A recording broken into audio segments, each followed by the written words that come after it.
আসসালামু আলাইকুম বন্ধুরা, সকলে কেমন আছেন? আশা করি সকলে ভালো আছেন। তো আজকের ভিডিওতে আমি শেয়ার করব একটি পিএলপি ফাইল, জন্ম নিবন্ধনের পিএলপি ফাইল। তো পিএলপি ফাইল কি কি কাজে লাগে আপনারা আশা করি জানেন। তো পিএলপি ফাইল দিয়ে আমরা মূলত কি করি, ফেক অ্যাকাউন্ট বা অন্যকে যারা হ্যারাসমেন্ট করতেছে তাদের অ্যাকাউন্ট নষ্ট করি। তো এর জন্য আমাদের একটি ডকুমেন্ট তৈরি করতে হয়, যেমন জন্ম সনদ অথবা NID, driving licence, student ID card ইত্যাদি ব্যবহার করতে হয়।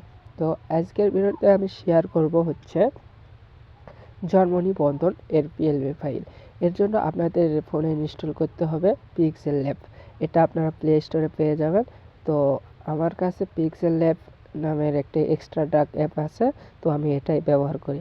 এই পিক্সেল ল্যাব অ্যাপটি অনেক মোড অ্যাপ আছে, আপনারা আপনাদের মতো ব্যবহার করবেন।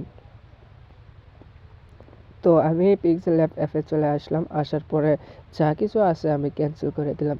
ক্যান্সেল করে দেওয়ার পরে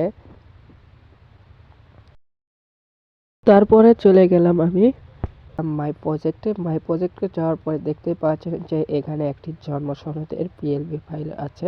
তো এটাতে আমি ক্লিক করলাম। ক্লিক করার পরে দেখতেই পাচ্ছেন যে একটা হুবহু জন্ম সনদের মতো একটি ডকুমেন্ট। তো এটাকে আমরা এডিট করব।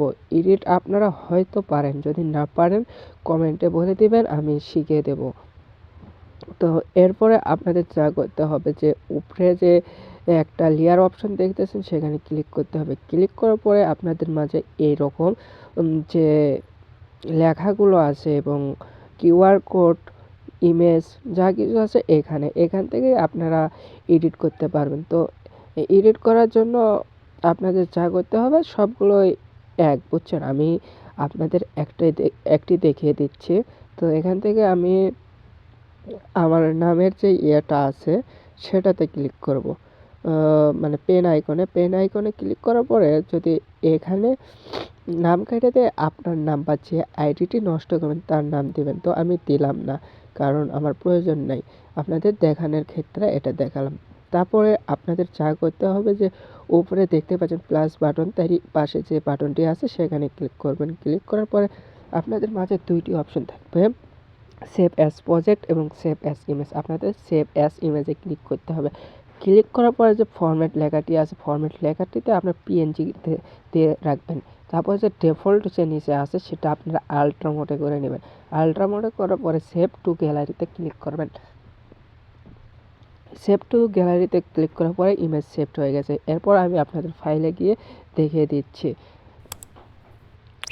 তো ফাইলে আসার পরে দেখতেই পাচ্ছেন যে আমার কাছে সেই পিএলপি ফাইলের যে ডকুমেন্টটি তৈরি করেছি সেটা সেভ হয়ে গেছে। তো আজকের ভিডিওটি এই পর্যন্তই ছিল। সবাই ভালো থাকবেন, সুস্থ থাকবেন। আল্লাহ হাফেজ।